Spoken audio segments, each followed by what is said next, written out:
Yo, what is the deal, everybody? What is the deal, everybody?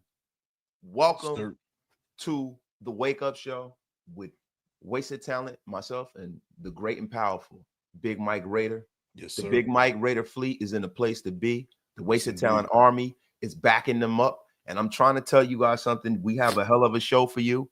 We have some gambling advice. We have some parlays. We are going to break the game down. We know it's a 4 o'clock game. We're a little early. But listen, we got to get you right for fantasy football, everybody. And then I have to go get a haircut because I am looking like Wolverine right now. But listen, Mike is flaunting his Shohei Ohtani regalia, the biggest criminal in the history of baseball. It is ridiculous. It's shoeless Joe Jackson almost.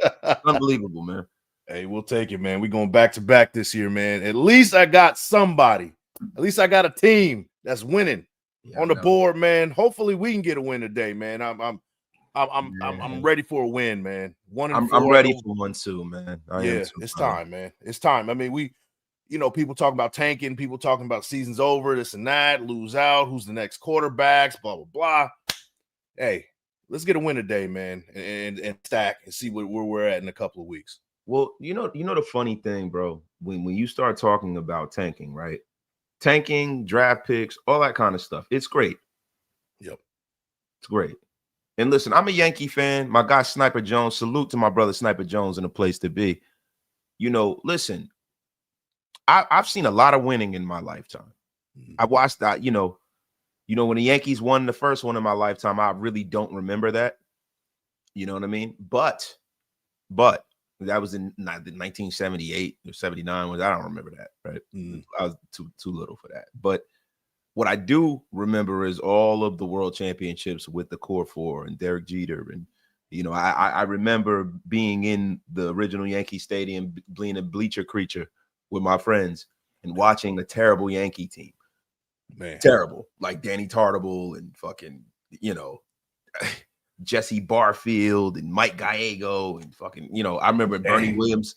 Bernie Williams was a rookie and he was platooning in center field with Roberto Kelly. And I go back with my Yankees, right? And look, the Yankees, the one thing that they never have done in the last 20 years has been a dumpster fire and been bad. And it's okay. It's okay if we don't win a World Series every year, as long as they're trying to, right? The problem that I have with the Yankees is that they're not doing what the Dodgers are doing.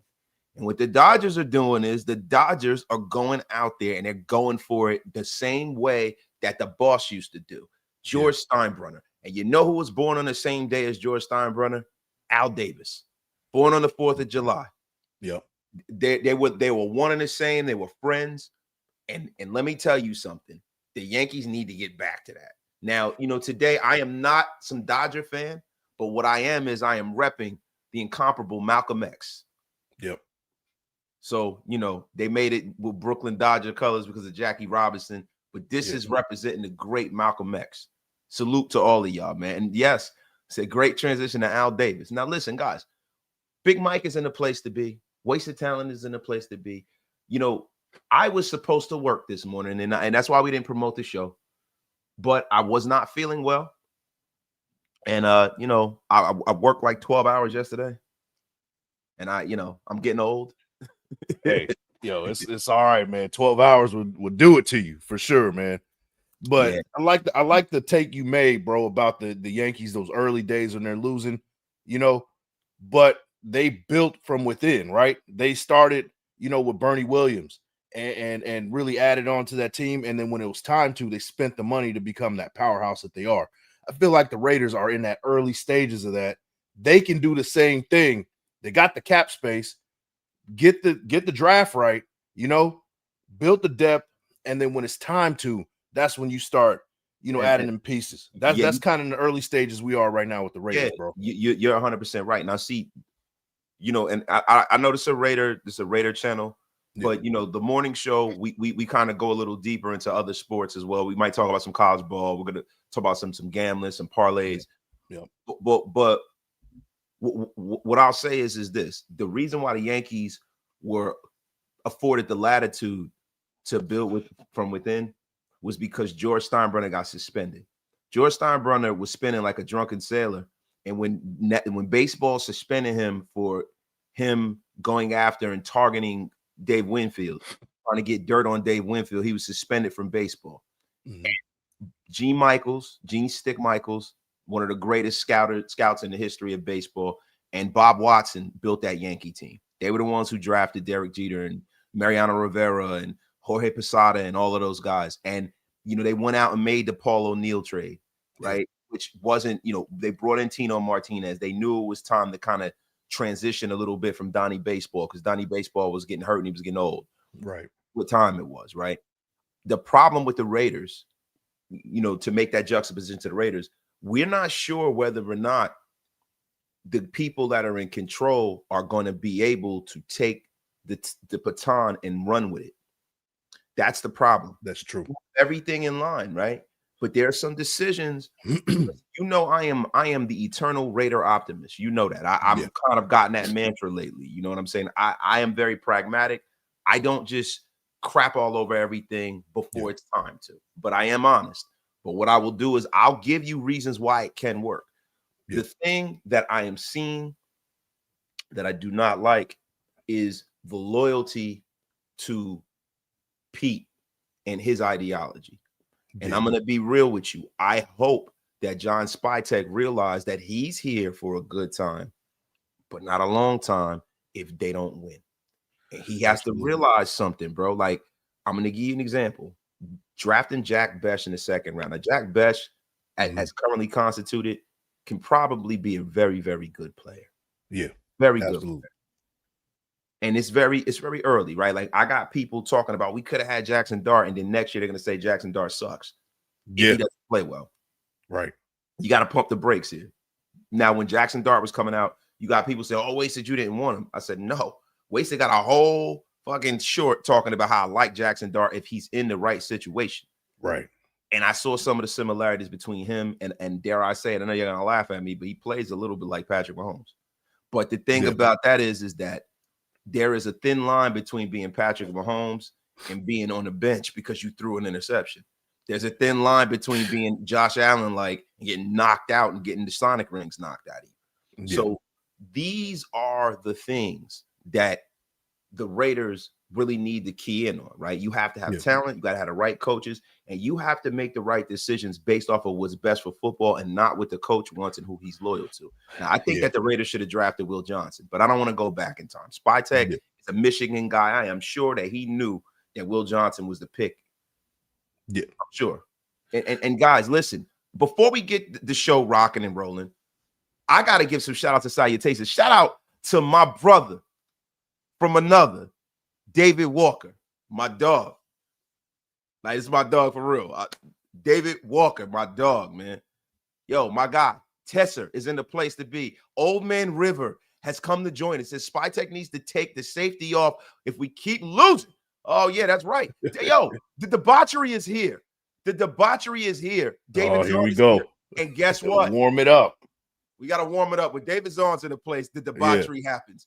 And my brother, Hug D's is in the place, man. Hug, what's going on, my brother? How are you? Good morning, yo. Kevin Gentry's in the place. Everything. Wasted said Dart reminds him of Carr. He does. He reminds me of Carr, and his moxie reminds me of Patrick Mahomes. He does remind me of DC, man. Yeah. But you know, like, and the thing with DC, if DC had more stones, he'd be Brett Favre. Yeah. You hear that comparison all the damn time. It was like, all right, man, we're waiting for it. We're waiting for it. We haven't seen it yet, but we've been waiting. Hey, look, let me tell you something.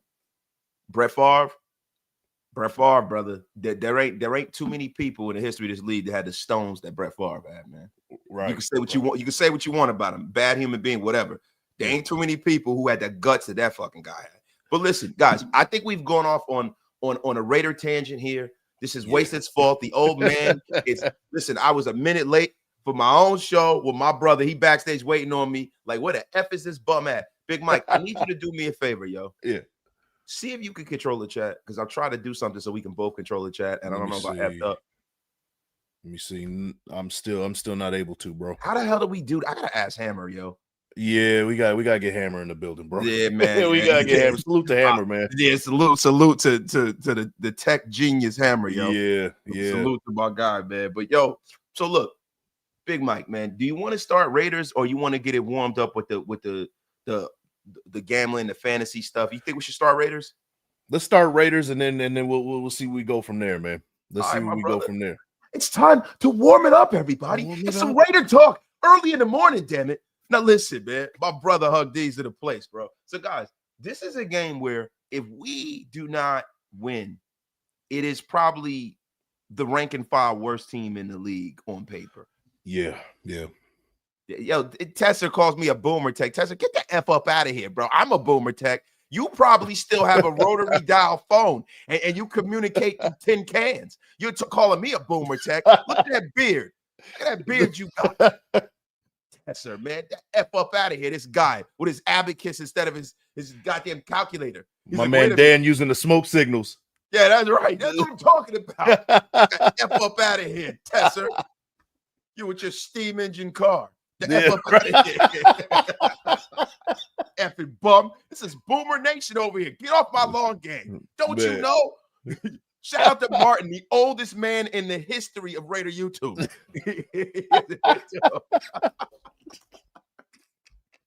Oh my God, man. But yo, so like on the real, this game, we're not going to talk about the importance or the lack thereof importance. But what I will say is this game is a litmus test to show the Raiders exactly where they stand in the hierarchy of the National Football League. Is this a team that can turn it around, or is this a team that needs to go on a fire sale and sell everything off and look forward to next season? Because this team, this Tennessee Titans team, is devoid of a lot of talent, but they do have a young, talented quarterback. They do have a monster up front that is going to be a load for Jordan Meredith, man. What say you about this matchup, my brother? You're right, man. It's one of those games where we're going to be like, hey, after the bye week, because, the bye week is after next week, they'll be selling at the bye week. I think if we lose this game, if we win this game, you're sitting at 2-4 and you start to feel like we let one get away in Chicago. We could be 3-3 and you go into Kansas City with some momentum, right? That's the type of mentality that you got to have, within that team. One thing to look forward to with the Titans, they give up 5.9 yards per play. That's 29th in the league right now. So they give up some yards, right? So what we need to do, man, hey, we've been saying this all season. Start the run game. Let's get the run game going. We got Michael Mayer back in the building. You could argue and say that a guy like Brock Bowers is going to be a big miss because it seemed like what they wanted to do all season was have Brock Bowers, be the focal point of that offense. Well, if that's the case, let Michael Mayer be that focal point of this offense, right? Yes, put him front and center. We've been waiting for 3 seasons for Michael Mayer to have a breakout game. This is the type of game where he can break out, have over 100 yards and a touchdown. Hey man, listen, Mike, I couldn't have said it better myself. That was gospel. The Raiders are opening up as 3.5-point favorites at home. This model is the average spread throughout all the gambling apps, MGM Sportsbook, has a probability of 56%, if that means anything to you. So it's kind of even money, man. I'm going to be honest with you. The Raiders open at, 110 under and 3.5. So take that as you will. The public money is 58% going towards Tennessee. And, Vegas has the Raiders at 56%. So I'm going to tell you guys something, man. Always go with Vegas. Yep. Look, just from a coaching and a player standpoint, right? There isn't a team in the National Football League that needs a performance of the ages more than the damn Raiders, man. Yeah. I mean, the Raiders have been absolutely torched defensively over the last 3 weeks. We gave up an average of 35 points. Geno Smith has thrown 9 interceptions. It's the right opponent to stop the bleeding for the Raiders. And let me tell you something. If the Raiders do not come out and win this game, and listen, point spread, style of play, all those things are super important, right? But the end result is the most important thing. If the Raiders do not win this game, I don't see a way that they can stop the bleeding. Yeah, I agree. So look, we got a few prop bets. Geno Smith under 230 passing yards. I'm going to be honest with you, man. I'm going to take the over on that. Okay. I'm going to take the over. Like FanDuel, that number's hanging, pretty low on a bad quarterback, man. Yeah. But, the good news for Geno Smith is that he won't be leaned on a ton, man. You're going to have a heavy Ashton Jeanty game. This is a bad run team, and that's going to open up the play action pass. I got Geno Smith going for over 230, man. So I'm going to make a case for it to go under, right? You go over, I'm going to go under in this situation, right? But I do agree with you that 230 over 230 is where you want to go with that one. But for the case for the under, this is going to be a heavy run game. I think this is a heavy Ashton Jeanty game to where, you want to get him established to be that focal point of this offense moving forward. Being that we have Brock Bowers being out for how long he's going to be out. He's had a knee injury. I suspected that is going to be a season-long issue we're going to be dealing with. So you got to move to your next star, Ashton Jeanty. Get him the ball, 25 times. You got to feed him. I know that they've been trying to give him a pitch count, but this is a situation where you need to give him the ball and give it to him often and not rely so much on Geno Smith's arm. And that's my case for going under 230 for Geno Smith. Yo, that Big Mike again with the fire analysis. We do, man. My brother Joseph Abar, Michael Mayers special in October, bro. That's what I'm talking about. It's Michael Myers. Michael Mayers. Salute to my guy S. Dot for the first super of the day. Yes, sir. Oh my God, that F up out of here. Is it really Pete and Geno or is it Chip? Pete and Geno had success in this league. Chip in this league has been my way or the highway with excuses and explanations and no give. S-Dot bringing the smack as usual early in the morning on the East Coast. And my brother, David Walker, with the $5 holler. Run the damn ball.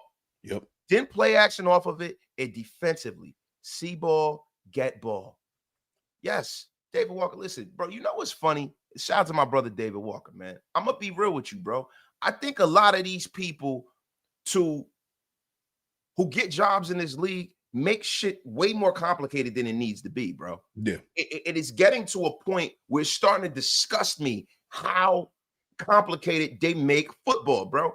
Listen, man, at the end of the day, control the line of scrimmage, control the clock, control the physicality with the run game. If you have a quarterback that is fucking turning the football over, take the air out of the football. Yep. Like, I don't understand why this is so hard to understand, bro. Yeah. I mean, we come here week after week giving a strategy on how the Raiders should win the game, and then they go out there and it's like, bro, like us as laymen's, right? I mean, I think that we have a higher level of education as far as the game goes, but we go out there week after week and be like, this is how the Raiders should do it, and they go out there as experts and don't execute what we think should be getting done. All of us in the chat as well. You go out there have an expectation of how they should win games against an opponent, and they don't do any of it. So it is frustrating to watch, man. It is. Yo, my guy, Jamil Akbar, the educated brother from the bank from New Jack City, says the Raiders will not win today. We need way too much. Jamil Akbar, don't you come in here with all of that negativity, damn it. I mean, what the F is wrong with you, Jamil? This is the Tennessee Titans. Now, look, man, I got to be real with you. This is not your father's Tennessee Titans team. Mm-hmm. And if your father is like 25 years old, maybe, but my father, there was no Tennessee Titans, right? So Houston Oilers back there. Let's be here. But see, this is the thing, man. The Titans have had an issue up front. Cam Ward has been under duress all year. And guess what? Their best lineman is coming back this week. J.C. Latham will be back. He's expected to be available for Sunday's game versus the Raiders, man. And Okay. I'm going to be honest with you, man. That is big, right? Because Yeah. the Raiders are in desperate need of other people to show up on his defensive line and dial up some pressure, right? Yeah. Also, when you start talking about, pressure, we need to start transitioning back to our offensive line right now. The thing with Jordan Meredith is he has kind of been to me, he's been Andre James 2.0, but in the 2.0 way, I mean a little bit of a worse player than Andre James, because Andre James, didn't go back and forth between guard. He did in college, but in the NFL, he has been a center. He didn't even take a snap before he became our center, right? Yeah. But Andre James was a better center than Jordan Meredith has been. Yeah, agreed. It's like Jordan Meredith is the 2.0, but the bugs weren't fixed before they did the release. That's where we are with Jordan Meredith. It's nasty work, bro. Yo, salute to my dog Hug D's, and Hug D's has a great freaking point, bro. He goes, honestly, worry for Genty being overused in a shitty season. I mean, Hug, I feel you, brother. I feel you, but look, man, he's a young, strong kid, bro. It's time for him to get loose. It's time for him to build that confidence, and it's time for him to put the league on notice early in the season that he's one of those ones, that he's one of them guys who you have to game plan for. And I think if he gets out there and shows that, you are going to have teams that turn their focus to him, and that'll open up things for everyone else. So I don't necessarily agree. I don't want to see him be used unnecessarily, right? And when I say that, if you're in a blowout, right? I heard Pete talk about Geno getting reps and him practicing, right? I think that's a telltale sign to make sure that you get the guys that aren't playing, guys like JJ Pegues and guys like that, you get them guys out there when you're getting blown out. Yeah. You don't, starters, you sit those guys down because listen, man, you're gonna lose the battle and win the war down the line, man. And I think he, listen, it's hard for a guy like Pete Carroll to just give up. That's not who he is, bro. And I get it. Guys like Pete Carroll don't give up. But what I will tell you is this: he has to be smarter, because it's not just about this year. Yeah. It's not just about this year, man. It's a consequence to every action you do, right? Say you put Genty on a pitch count, because of the quote unquote the season's over. What does that do for Max Crosby, who's out there playing 99% of the snaps? Then now to save Genty, now we're losing a Max Crosby, his will to compete, and he wants to go somewhere else and things like that. There's a consequence for that. It's early in the season. You got to still go out there thinking you're going to win some games and show action as such, man. That's what I think, man. Appreciate my brother Hug, man, but the love. And my guy Joseph Babari goes, I don't think this team will ever be good until the O-line gets situated. Like getting a real center. Bro, look, there's a real center sitting right in the goddamn locker room, right? But look, man, for me, what I don't like to do is I don't like to question people that are professionals, because I am a professional with what I do for a living, right? Yeah. And the thing that pisses me off the most is for people to tell me how to do a job I've been doing for over 20 years, almost 30 years. How are you going to tell me how to do this? Right. But at the same time, I'm not always right. I'm not always right. And I think that Pete Carroll being so benevolent could be a problem for this team. Yeah. It could be a problem for this team, bro. He needs to be more Bill Parcells and Bill Belichick. Do as I say and not as I do, as opposed to being so benevolent with some of these fucking guys. Because listen, man, I'm gonna be honest with you. I will hear none of this shit if they lose to this football team at home, bro. It is no excuse. Yeah. It's cool. It's cool to be that type of coach when you got the right pieces around you and you're winning. It worked at USC. It worked with the Seahawks, with the Legion of Boom, because you had such a legendary defense. You had the legendary college roster from top to bottom over at USC. Legendary, probably one of the greatest in this century, right?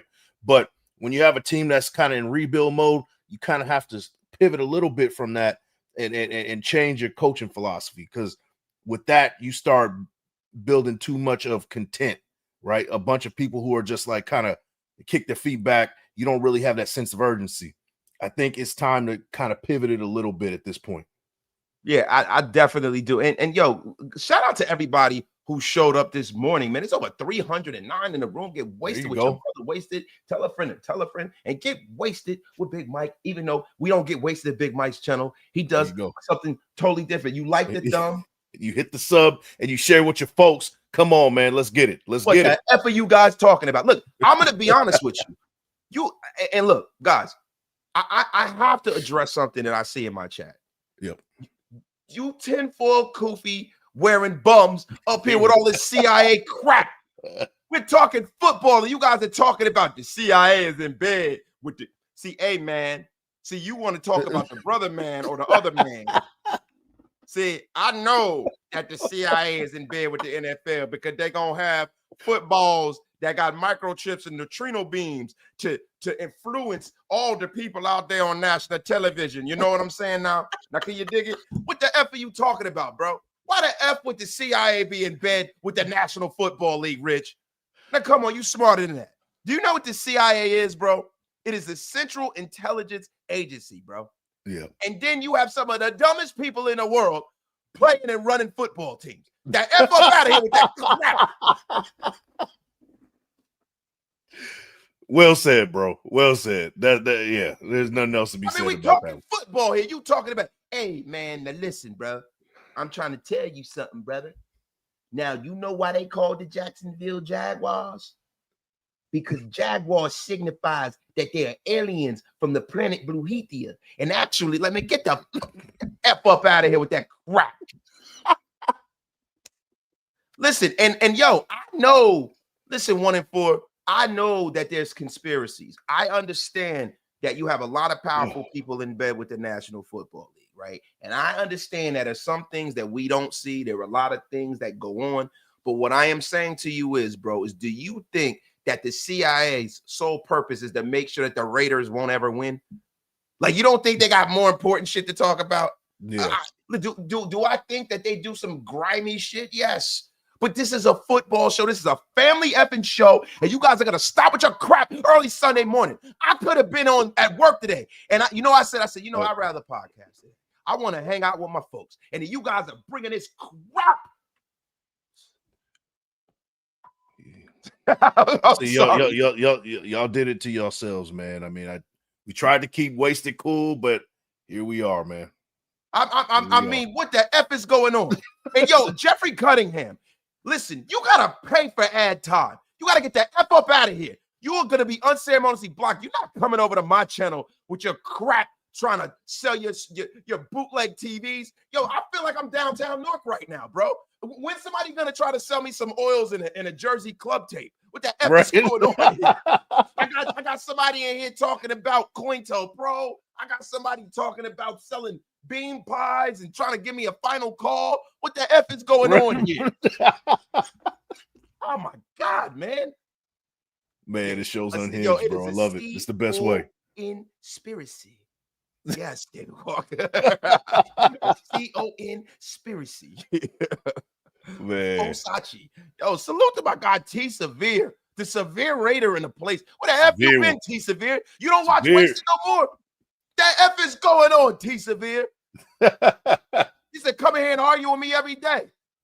Come on, Severe. What is going on with you? He argued with me so much, bro. He went and started his own damn channel. It's a damn good channel. Salute to my dog. Salute to Severe, man.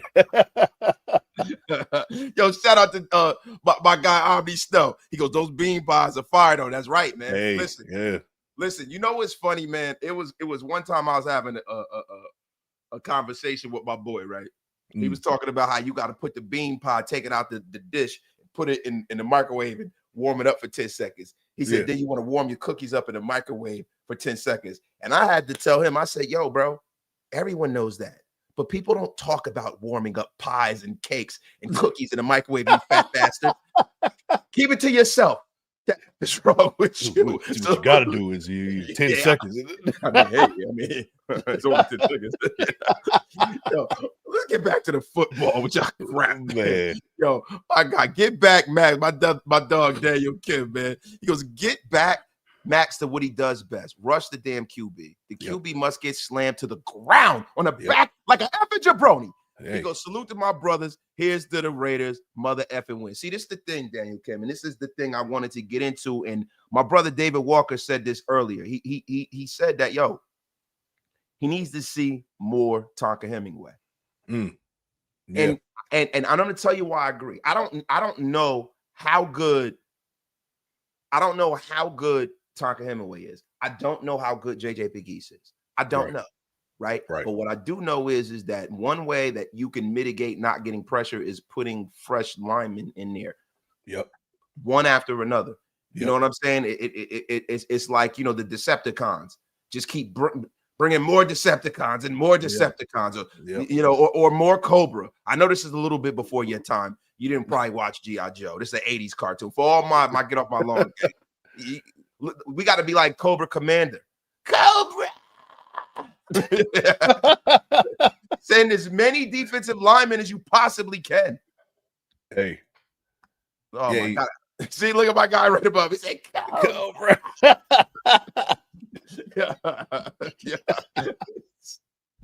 Oh, my God, man. Yo, you talk about a cartoon that jumped the shark. Yeah, it was a real cartoon until they made Cobra Commander into some snake. And then they had this dude named Globulus because they were trying to sell a toy. I just thought the name was hilarious. Globulus. Globulus. Yo. They say, yo, Grimlock should. Why should Grimlock have run the Autobots? Just because he could beat Optimus Prime ass? He's a Dinobot. What you expect? They were like, I mean, what you want him to do, man? He didn't know anything. He was like, me, Grimlock. He can't run that. No, I want my leader of the Transformers to be a little more eloquent than that. What's wrong with you guys? Salute to my guy, Big Game James, becoming a member somewhere. And salute to my guy Hug D's, man. Hugs, keys to victories with a $20 holler. Chip calls a run-heavy offense with a spread formation to lighten the box.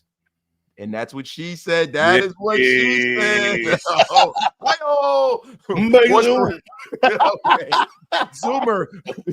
Once the run game is going, short to intermediate passes into single coverage, get Mayer going. Geno must run if it's not there. Dub. And yo, you know what's funny, man? I spoke about this on JT the Bricks channel. Salute to JT. Geno does need to run the football more. Now, this is the thing with JT. JT was saying that, Geno needs to run. And I agree within reason, because Geno Smith, we forget because he hasn't played a lot that he is over 30 years old. He's in his mid 30s. Yeah. Big Game James became a member on both channels. Unbelievable. There we go.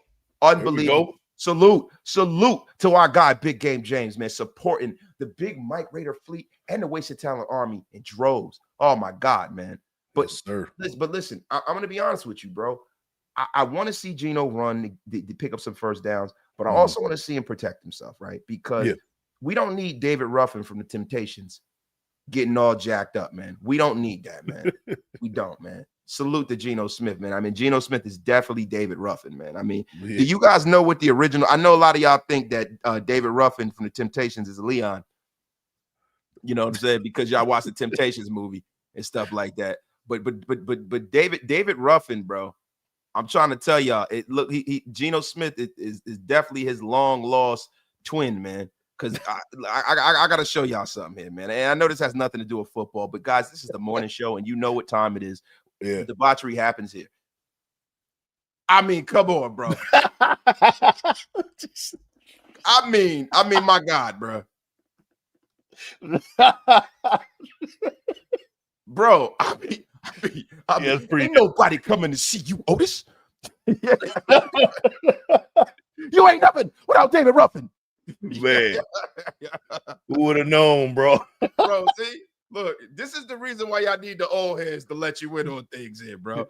Man. Yo, my dog, Rudy the Vet Russo's in the place. Protect your neck. Fresh out the gym. Apex flowing through my veins. And the now, yeah. Apex, brother. Pause. Yo, this terrible the way we just, yo, I don't think we ever need to do that again. Yo, if somebody clips that, yo, you guys are blocked. I'm telling you right now. Yeah, that if I see that out in the YouTube street or any streets, bro, it's a block. Bro, Hug. I don't, bro. Where you send it to me at? Did you send it to me on the gram?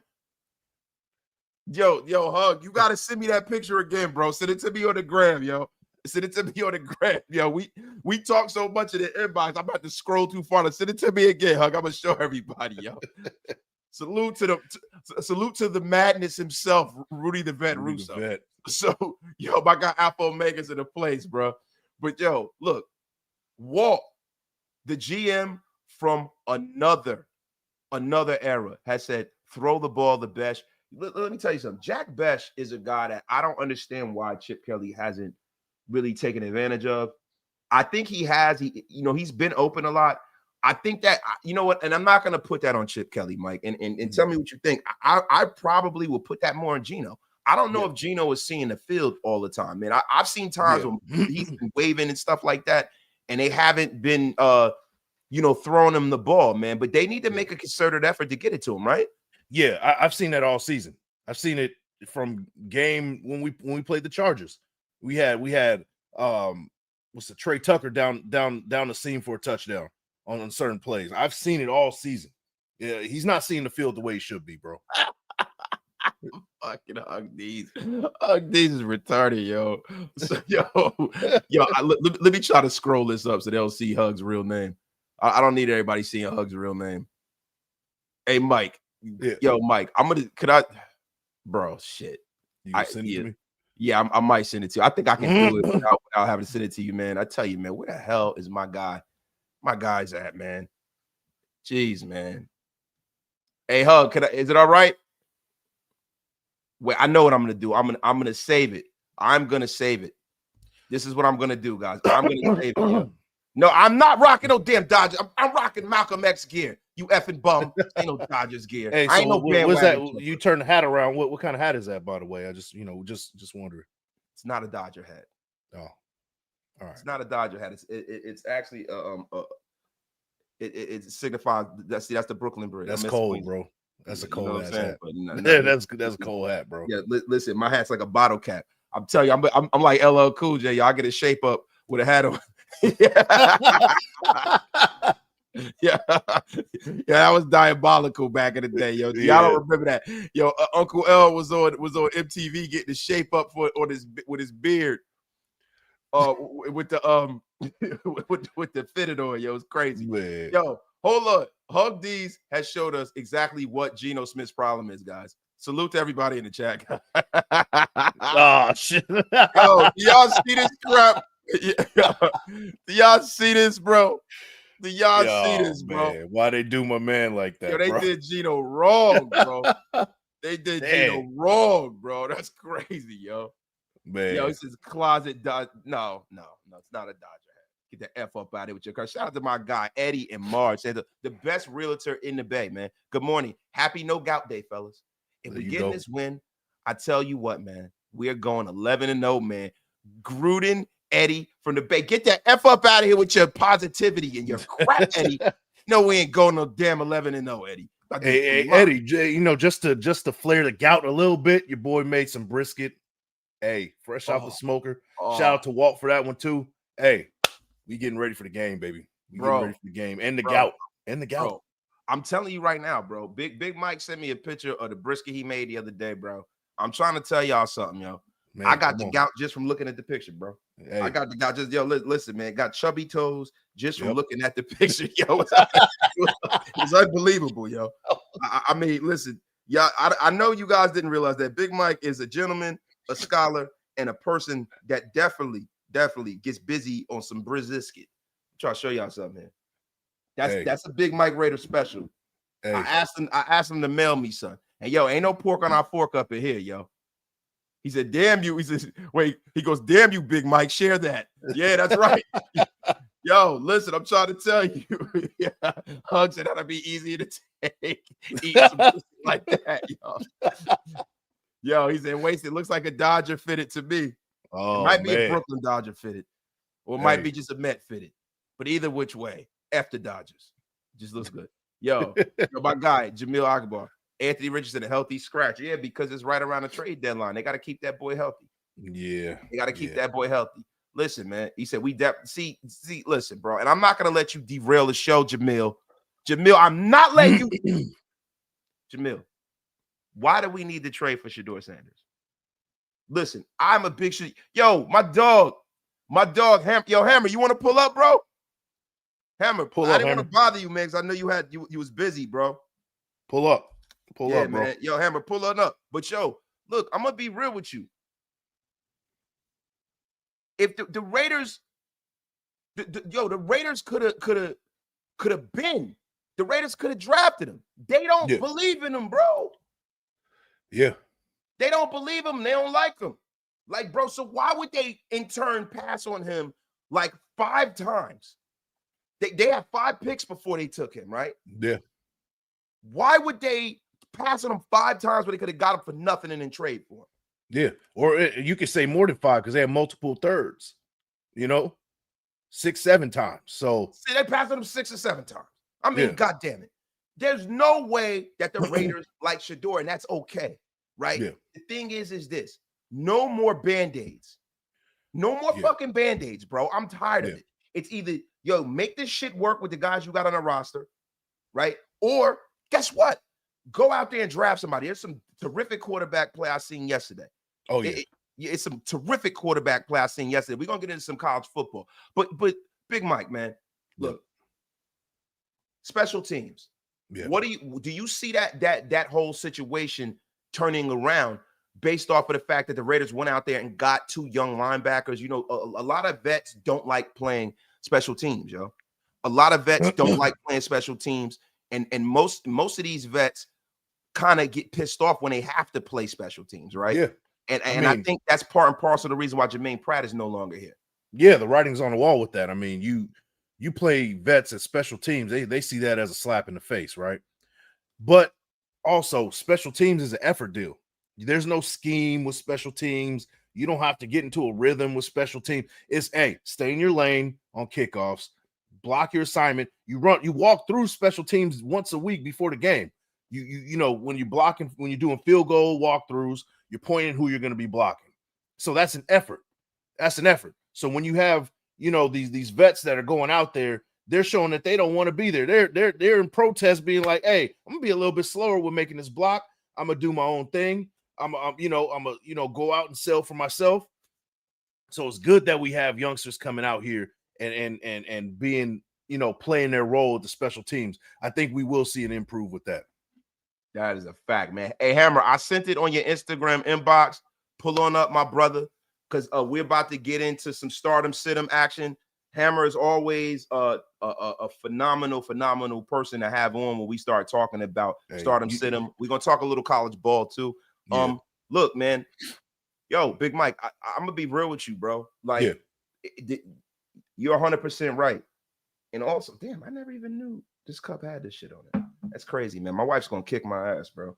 Even though this is now the Wasted Talent Podcast Studios that we are working on. So I have the green screen up still, but we got some things cooking.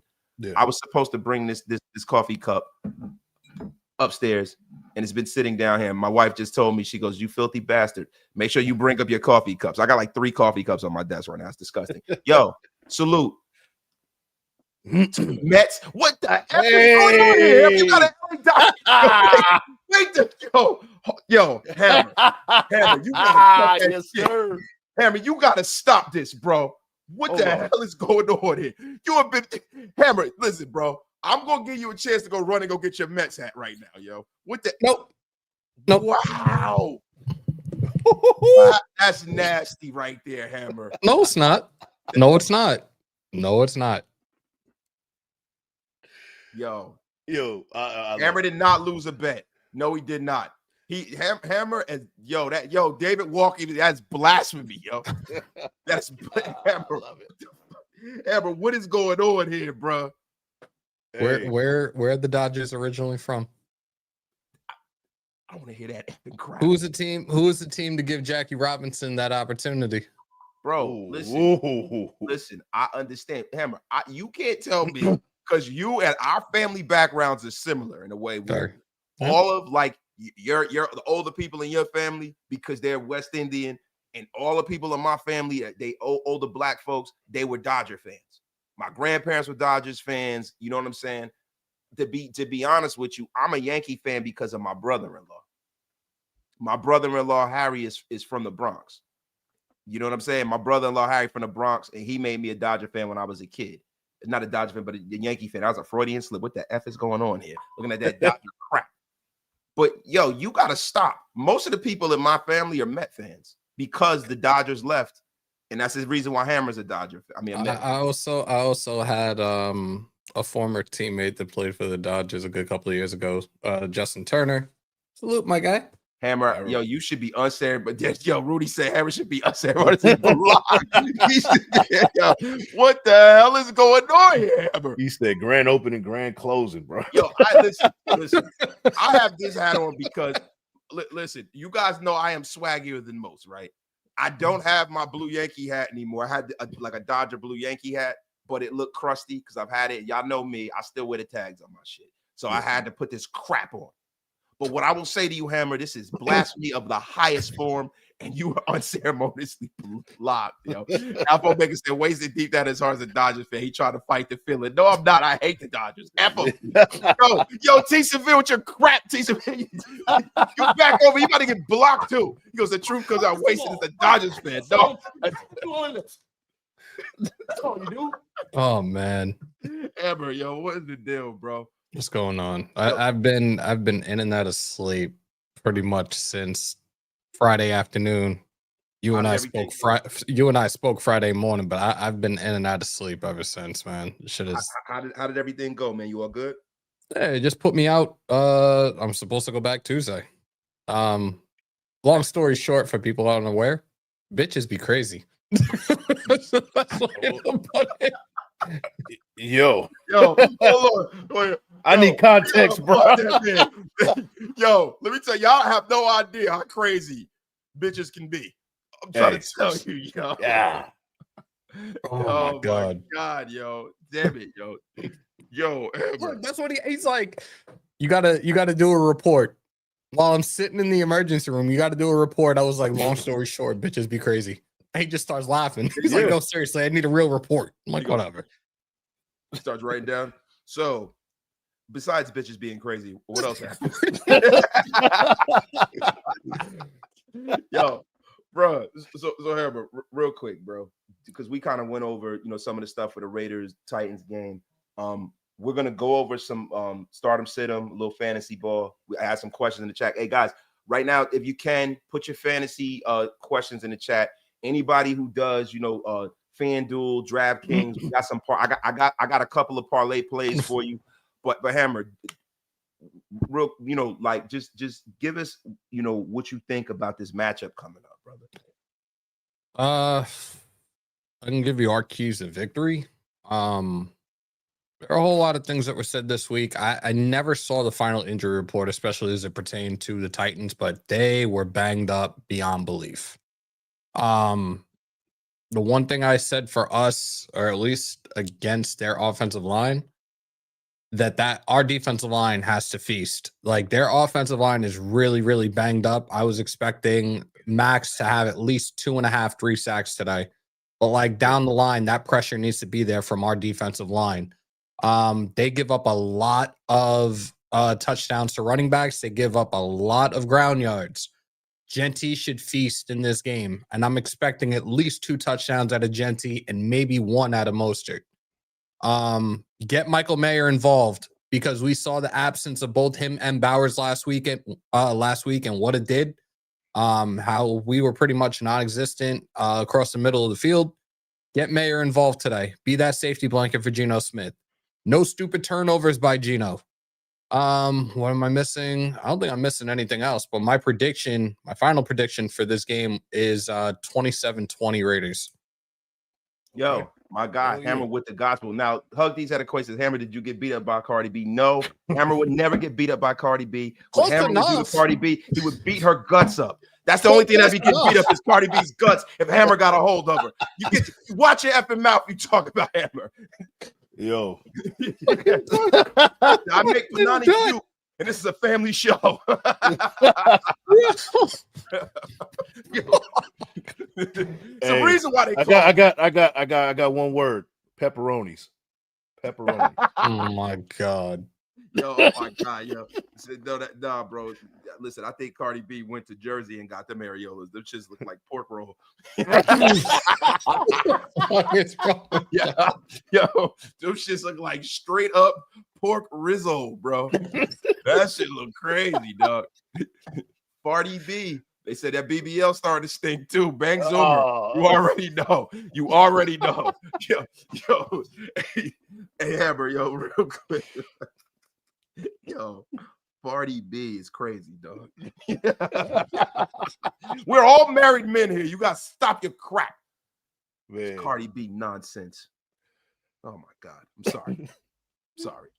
And to be honest with you, even though I'm old, I'm more of an Ice Spice man myself. Hey. Even though she look a little down. She's like she got down. Bro, she look like a pasty bag, bro. What is wrong with you?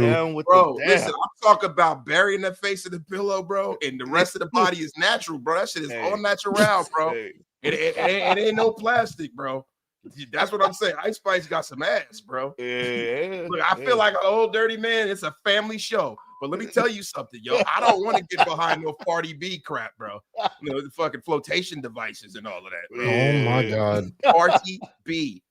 Yo, T. Severe says Ice Space looks bombed out, dilapidated, and depleted. It looks like he walked up from ground zero. Yo. So listen, they're gonna start David Walker. Let's get back to the football. Let me get my mind out of the gutter where it tends to go when the debauchery of David Zahn is in a place. It's David Zahn's fault. Listen, I think they are gonna start. Kai Blue Kelly has been put in a bad situation, bro.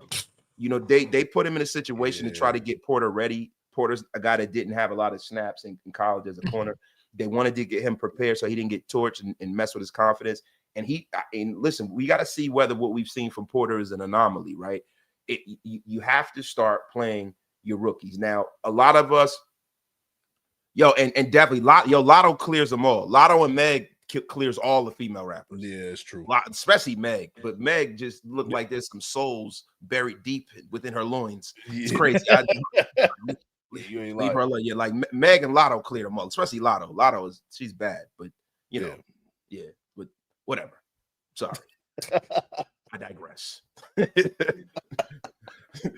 I feel like the father from Something About Mary sometimes when we start getting into some of this. Put the Franks above the beans.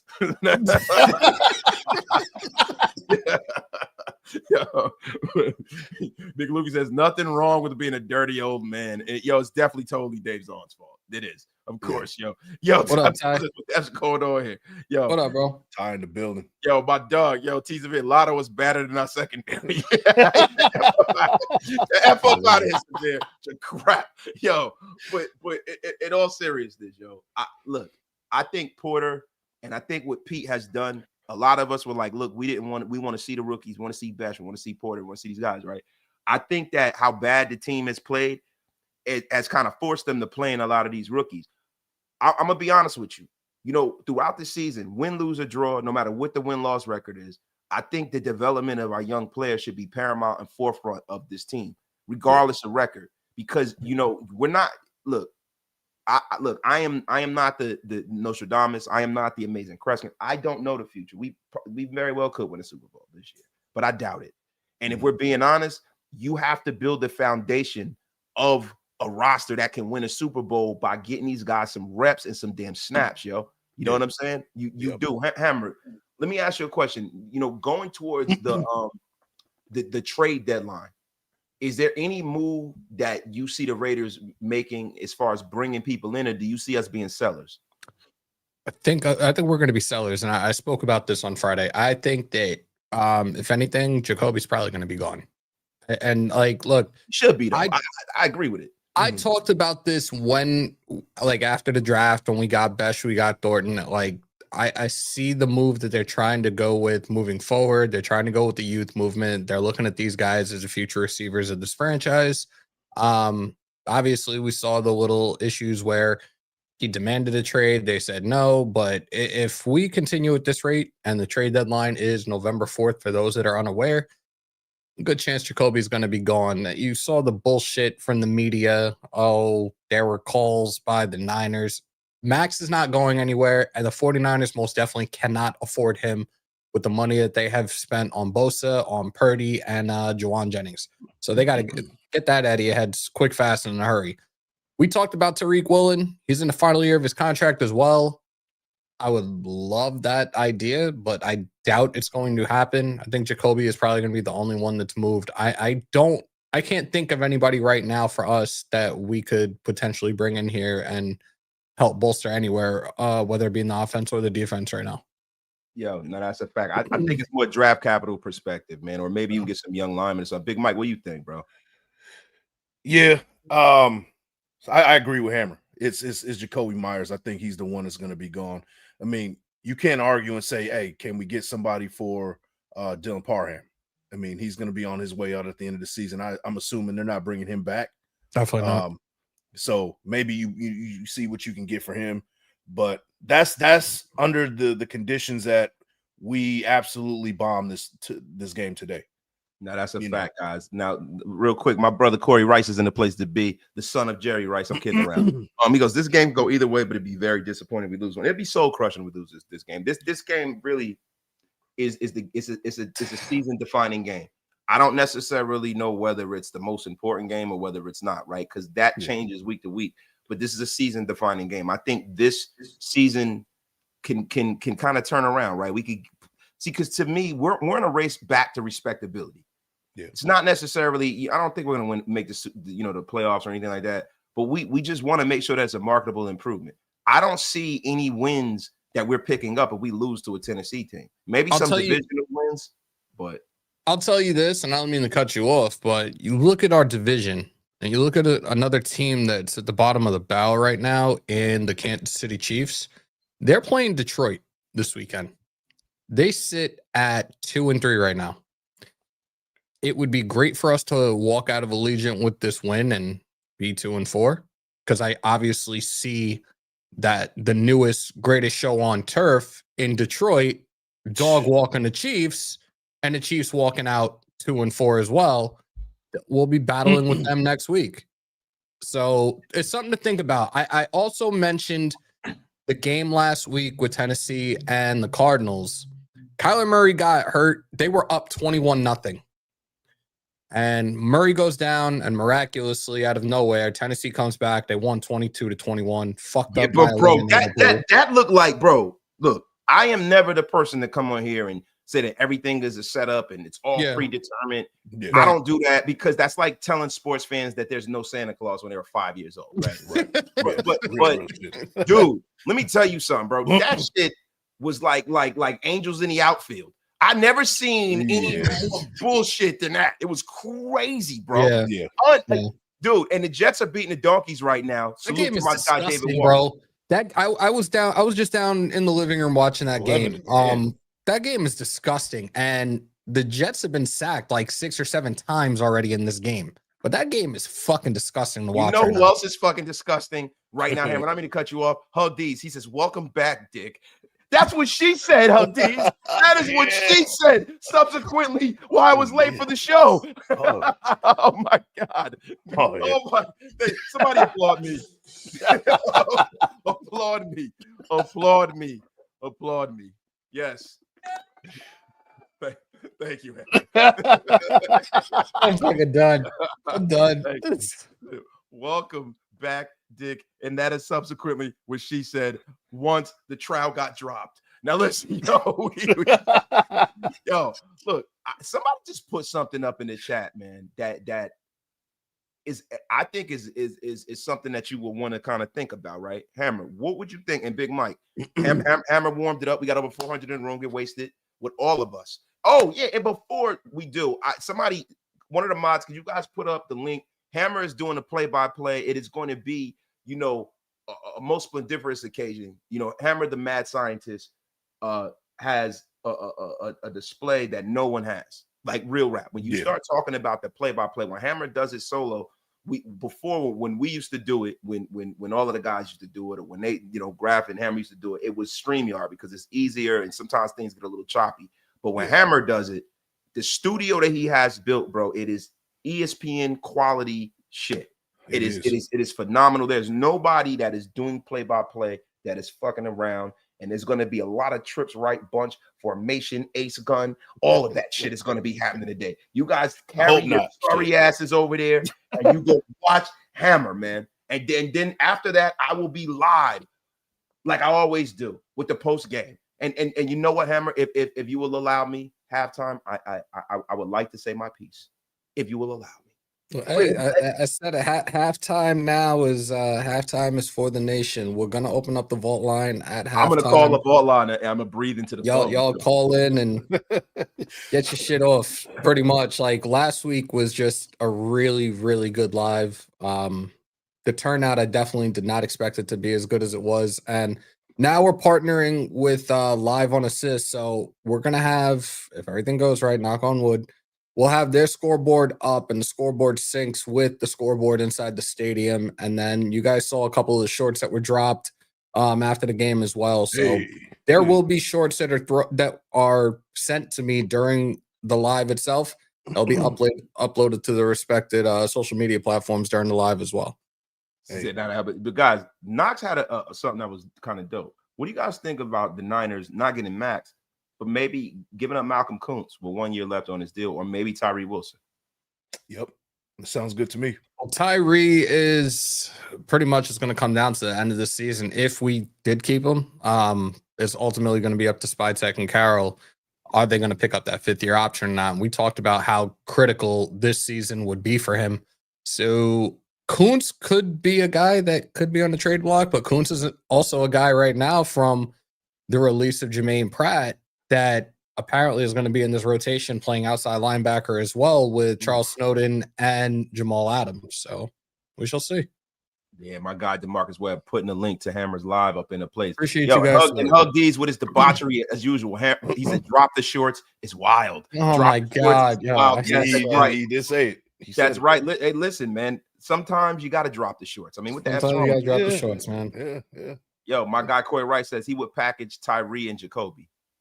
I mean, the 49ers do need both. But see, the thing is, listen, man, my hate for the 49ers does not burn with the fire of 1,000 suns the way it does for people that are from the Bay. You know what I'm saying? So to me, if I got something back from San Francisco of value, I'd entertain it, right? Yeah. The thing is this: how much draft capital, cap room, and how close do the Niners feel like they are to competing is the question, right? So if I'm getting rid of a Tyree Wilson, I am going to have I'm going to have to actually have a contingency plan. So what's the contingency plan if you get rid of Tyree Wilson now? Because you control his bird rights. I would say Malcolm Kuntz will be the guy, right? If you're not competing and you're a seller, it'd be Kuntz, because you only have him after this year. He walks. If you're not going to sign him, he's coming off of an injury. You know his injury history. My thing, what would be fair compensation from a Malcolm Kuntz for you guys? Oh, man. 4th or 5th? I was going to say the 4th or 5th. I'm leaning towards a 5th, to be honest with you. I mean, here's the truth about Malcolm Kuntz. We got 1/2 of a good season from him. You know what I mean? Where he was really like, where people were like, you got to deal with this dude. Ever since then, we haven't really seen much of him before that and after that. So 5th round, bro. 5th round. Yo, listen, man. See, severe Snowden, Kuntz, Hemingway are the backup options. See, the thing with Tyree is that you control his bird rights, and he has that pedigree as a first rounder. I think he is infinitely more valuable, and that's not a trade you want to make under duress, right? So they would kind of be having to package him up, and they'd have to have some kind of a nice player in return. See, to me, when you trade away one of your draft failures, a high draft pick failure, you want to receive draft compensation, and you want to receive a player in return, preferably someone that will most likely start, especially if you're trading away a starter. That's just personally what I think. Now, look, Tyree Wilson is not valuable around the team unless they see something that we don't.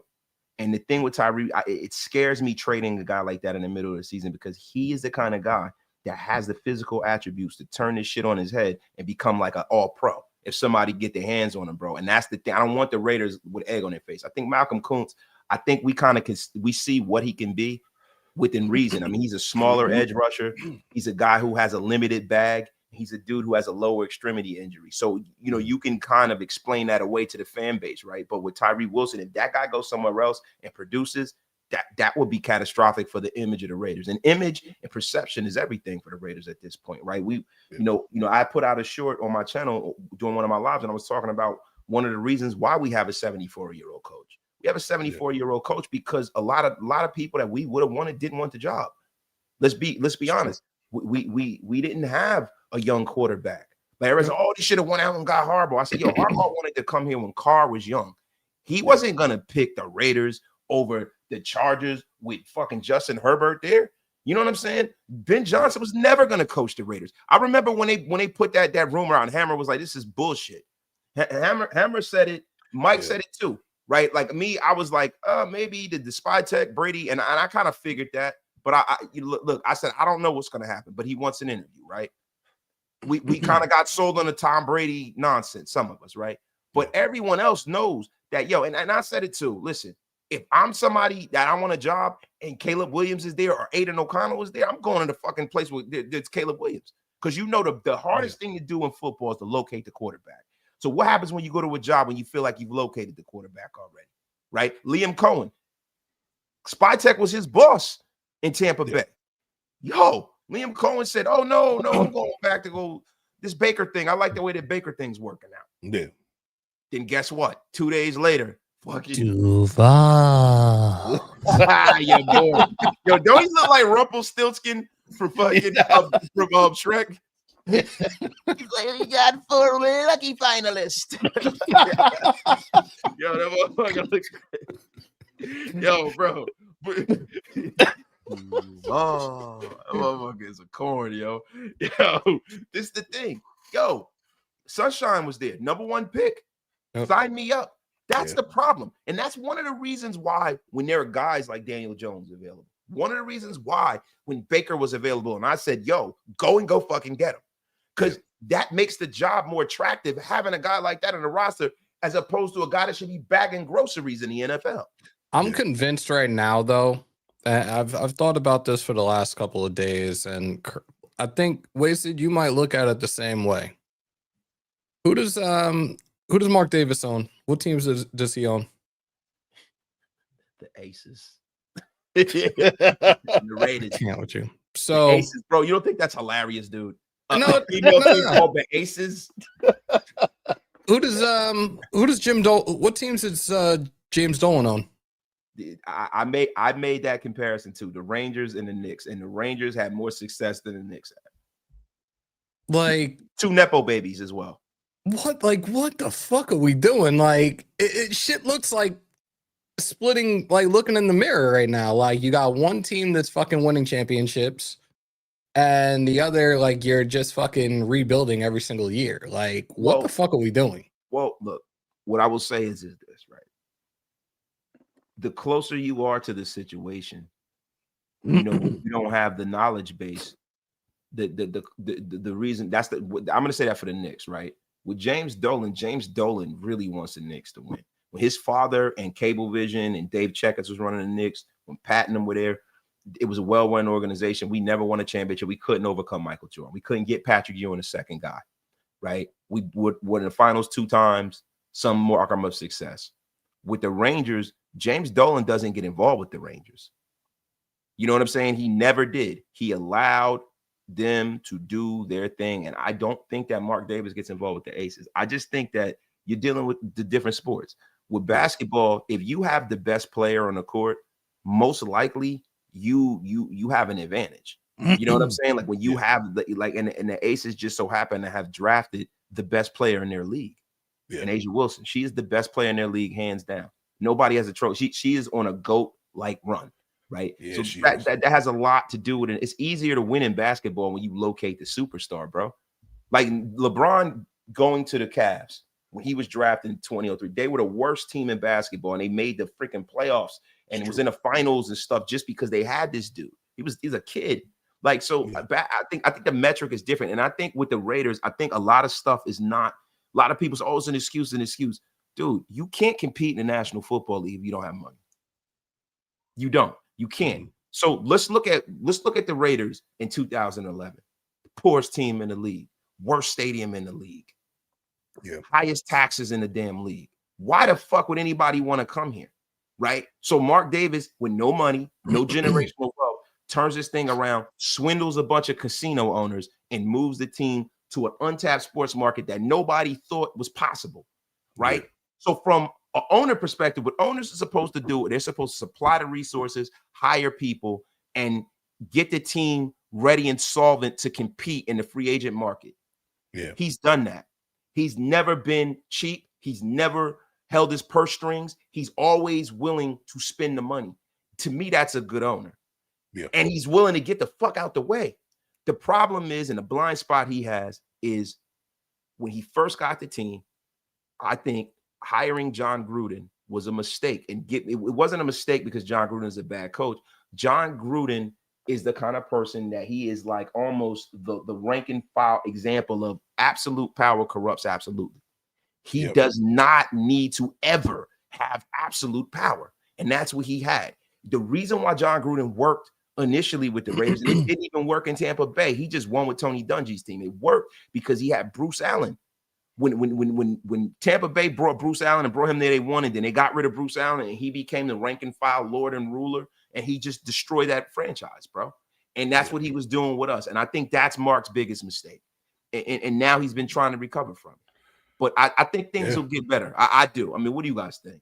I hope so. I really fucking hope so. But this season, this was a lot of optimism going into this season. And then you had a bunch of people that were on the ageism shit that, oh, he's 74 years old. Pete Carroll's too old. Da, da, da, da. Like, and then you hear all the shit that's going on behind closed doors, things that are going on inside that facility, players not fucking being put in the right situations to succeed, players not being activated for whatever reasons. Like Mostert apparently didn't want to play special teams. Motherfucker's been in the league for how long? Why the fuck would you have him on special teams? The whole situation with Jermaine Pratt, the whole fucking drama with JPJ. And then there's reports out there now that Chip Kelly is fucking the problem inside Henderson. It's just like, can't we all just fucking be on the same page and fucking the whole, the ongoing theme for this year was compete. Like he said that he's used to winning 10 games or more. And at this rate, we start off at 1-4. Is it still possible? I doubt it. Nah, I mean, maybe we can win 10 games if you can buy this season and next season. but if I digress, right? Now, the Jermaine Pratt thing is something I think that's a little overblown, right? We act like we got rid of fucking Ray Lewis here. We gotta chill here. We act like we got rid of Luke Kuechly. This is fucking Jermaine Pratt.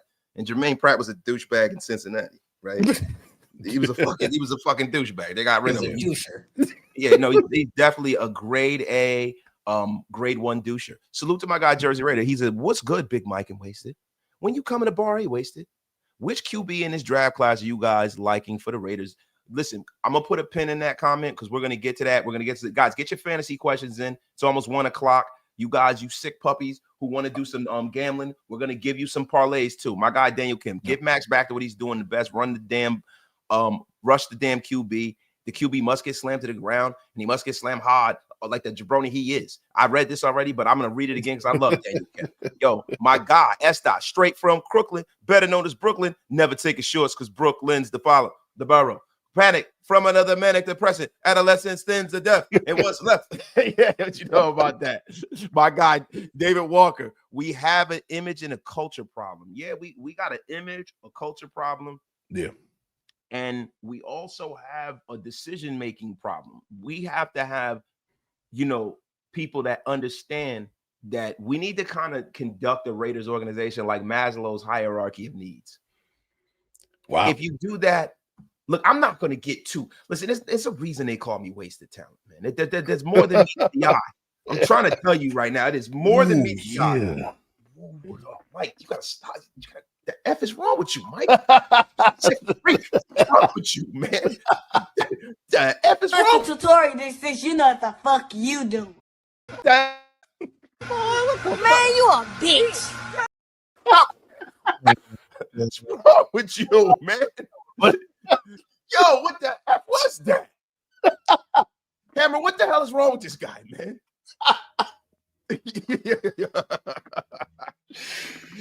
Yo, say what's up, Shilmore?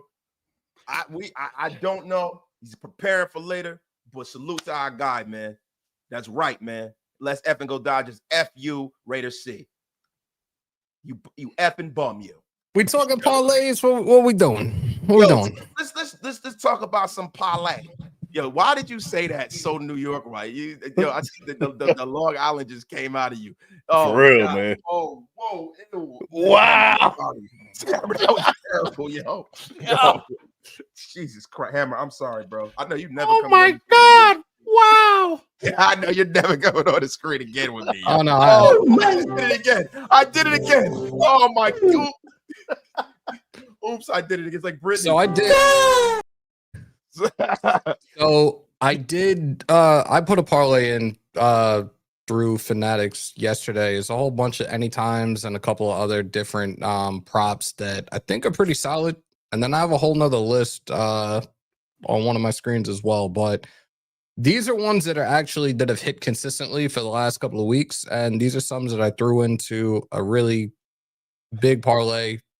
I don't even want to say that other one because it just sounds really weird.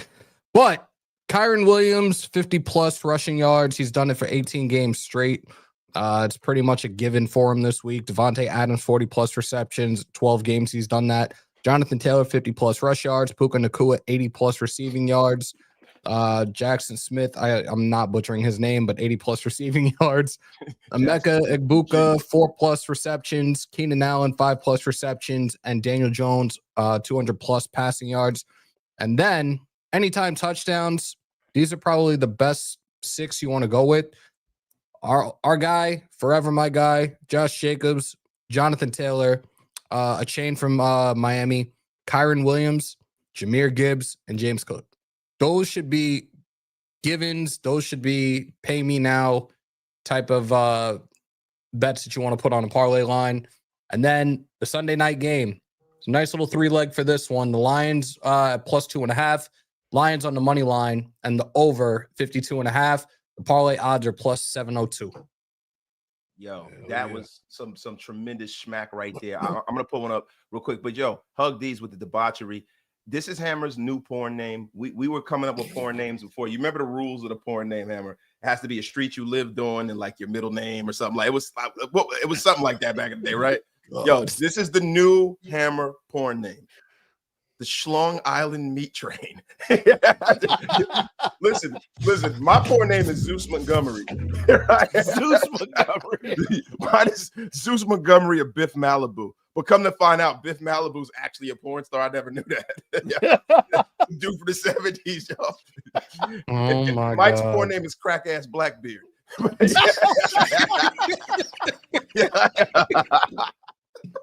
Yo, my guy, keep Marcus Waller. We can't go one season without any controversy. Shaking my head. Yo, that's football.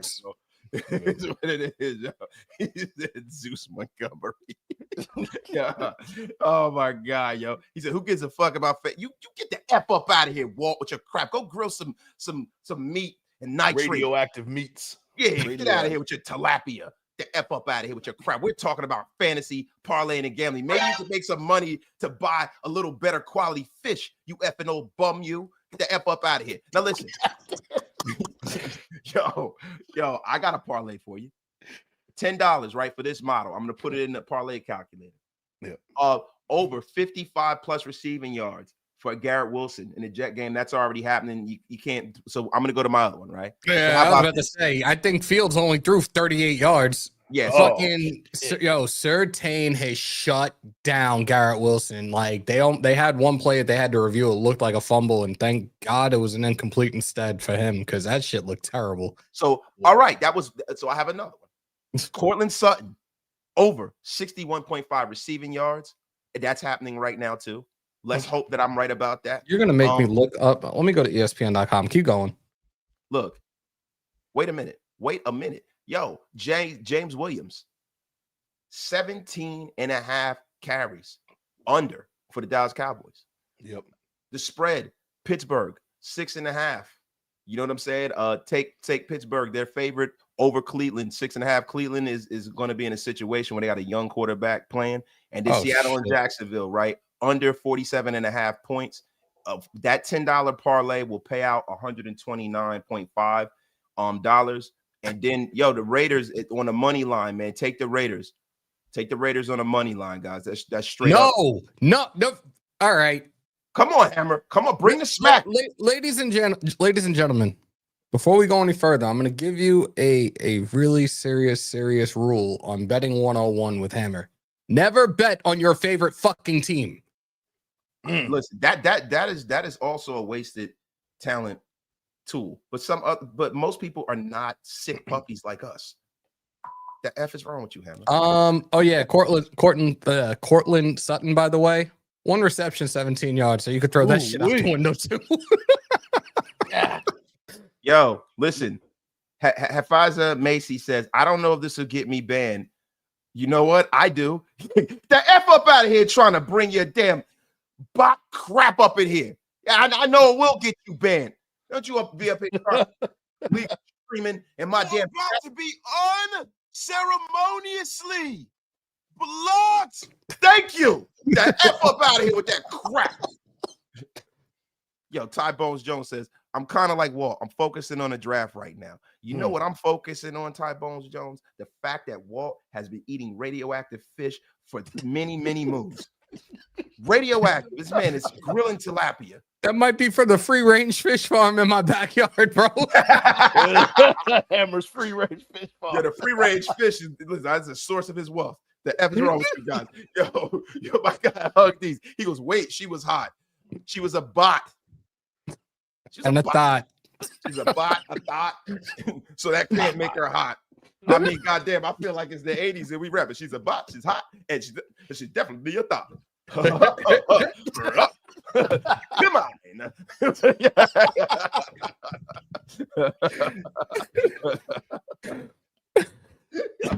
Y'all stupid. What else do you got? Because I actually still have a couple more, but go ahead. No, Hammer, bring the smack, yo. That's how you man.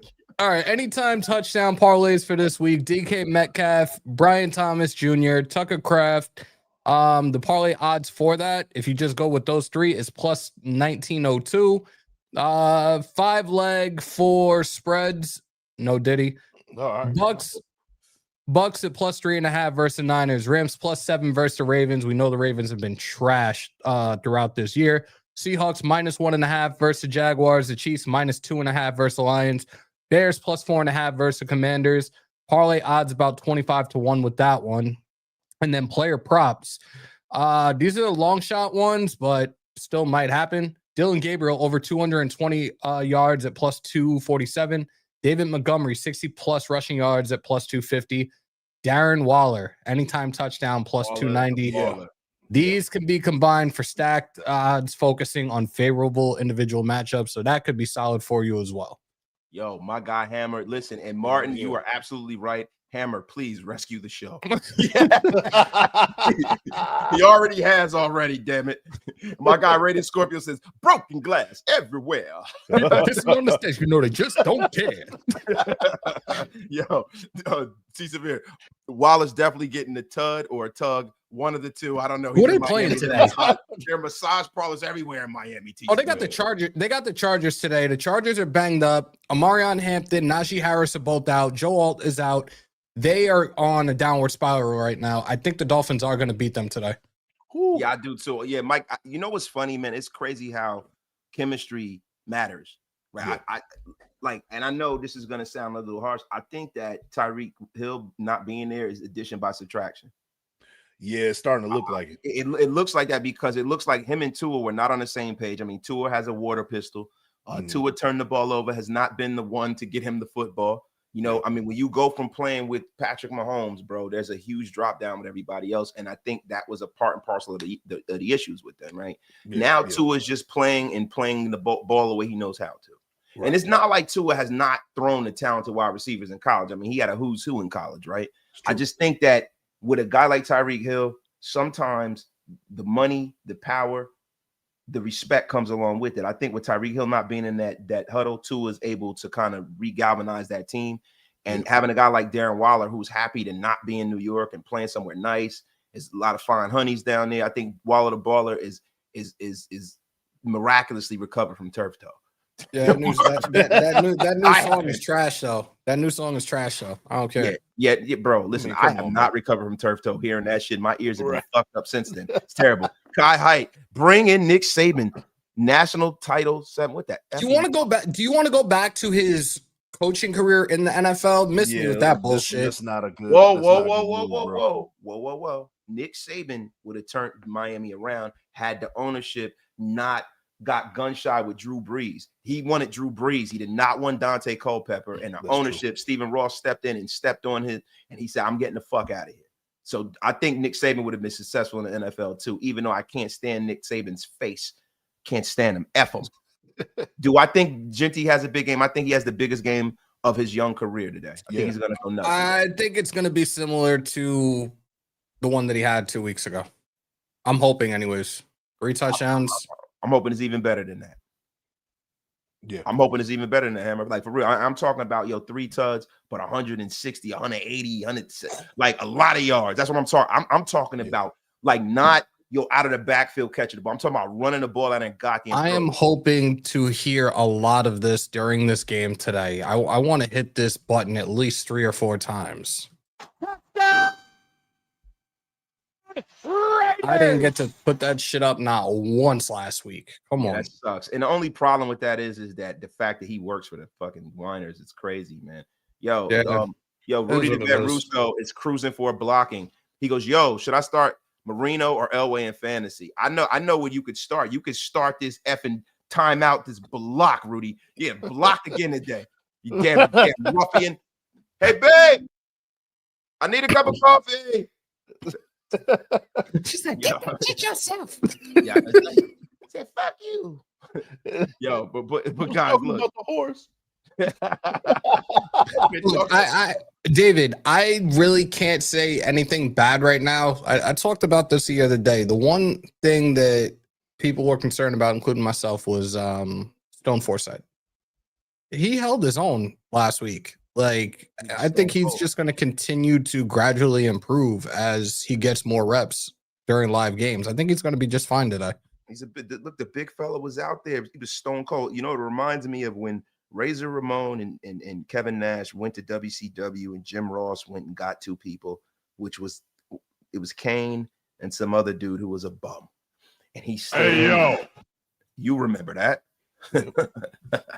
I was just watching some shit the other day. Like, it was like a whole 2 hours talking about Raven in WCW. I couldn't stop laughing. I'm like, why am I still watching this shit right Raven now? was horrendous in WCW. Yeah. It's horrendous. Like, why am I still watching this right now? The character is cool, but he can't do that with guys that are fucking 6'8", 6'9". Like in ECW, bro. And I remember going to see ECW live back in the day, right? Those guys were smaller guys. They were smaller guys, bro. You had some big time talent down there, but for the most part, Ravens in the ring with guys like Mikey Whipwreck. You know what I mean? Mikey Whipwreck should have been fucking bagging groceries somewhere. He's like a substitute teacher. Hold on. T-Nipple with the grossest name in the world. Fellas, do I start Marvin Harrison? I don't know how that QB says it's going to affect him mightily. Jacoby Brissett is starting. I have it. I swear. I think I actually had a prop bet for Marvin Harrison earlier in the season. Like, his numbers are really not that great for a guy that was supposed to be like make a huge splash as a 1st-round pick. That's what she said. I'm sorry. It. He's not it right now, though, in my opinion. It depends on who's on your bench too. Yeah, that also depends. Well, look, man, it depends on who's on your bench. Right now, when we start talking about, people that are on your bench, you might want to kind of mind the waiver wire. And somebody that has been in a lot of people's waiver wires that a lot of people are not thinking about, and I don't want to make this too Raider-centric, is Trey Tucker. Trey Tucker is a guy that I have on my bench that I am going to start today. I think, I want you guys to know. I want to know what you guys think. Look, I have him starting over, because I got Devontae Adams, right? And I kind of feel like Devontae Adams has been very, very steady for me. I have Scary Terry McLaurin. Thank you, sweetheart. Appreciate it, baby. You look beautiful too. Thank you. But right now, I'm sorry, guys. So look, I got Devontae Adams. I got Ted McMillan starting. I got Kyle Pitts starting. I want to start Tucker over Ladd McConkey. What do you guys think, man? Because Ladd McConkey has been kind of failing me, bro. Yeah, who over Ladd McConkey? Trey Tucker, because I have to move things around because Scary Terry's out. He's been out. You know what I'm saying? I got Ladd McConkey. I've had to start Ted McMillan. I picked up Tucker on a waiver wire. I really think I should probably start him. What do you guys think? I agree. We saw a lot from Trey Tucker the last game before the game got out of hand. They were, getting him on the jet sweeps like we talked about last week. I could see more of that, getting him the ball, like handing off the ball in the jet sweep and short passes and things like that. Let's see a screen from Trey Tucker. You know what I mean? That's something I want to see as well. I think he'd get a lot of touches, and then he's always good for that one home run. So I start Trey Tucker over Ladd McConkey these days. I mean, Hammer, what you think, bro? Start Tucker. Somebody asked about Tucker or Harrison. Start Harrison. Okay. Solid advice. Richard Roberts, I have a trade offer for Quishon Jukins for Roma Dunze. Would y'all pull the trigger on that? No, I wouldn't. No, I would not. And I know Roma Dunze is supposedly wide receiver 1, but Quishon Jukins has been putting together one hell of a season. Yeah. He rivals Ashton Genty in every statistical category. He is running back number 1 in Cleveland, and Cleveland's in a situation where they're going to have to support that young quarterback with that running game. I think Quishon Jukins is going to turn out to be a bell cow running back and a fantasy sleeper for the year. Yep. What you think, bro? He screwed me last week. Fuck Jukins. Oh, my God, Hammer, with your personal feelings. The F is wrong with you, Hammer. Nope. You get all moody over here, man. It cost me a couple $1,000. Fuck you. Oh, shit. You got to lead with that, Hammer. You can't just be saying he cost you a couple G's, bro. Well, fuck him. I think that I want to say that one was roughly in the 6-figure range on any time. Yeah, fuck him. Oh, my God. He threw Hammer under the bus. There you the go. F is going on here, yo. Yo, my guy. Should I start Kendrick Bourne at wide receiver? I don't know. Who do you have on your roster, dude? Yeah, you gotta give some more background, bro. You just want to say, start him. And then you got like fucking Justin Jefferson. Start like the fuck's wrong with you, bro? Give us some more. You're about to get blocked just for asking that stupid question, man. Yo, let me ask you a question. Somebody in the chat asked, would you guys start Bofa? Bofa? Both of these? Nah. I knew it. That's why I was like, I'm not falling for that. No, I did that on purpose, bro. How did you fall for that? Yes, you did. Goes over everybody.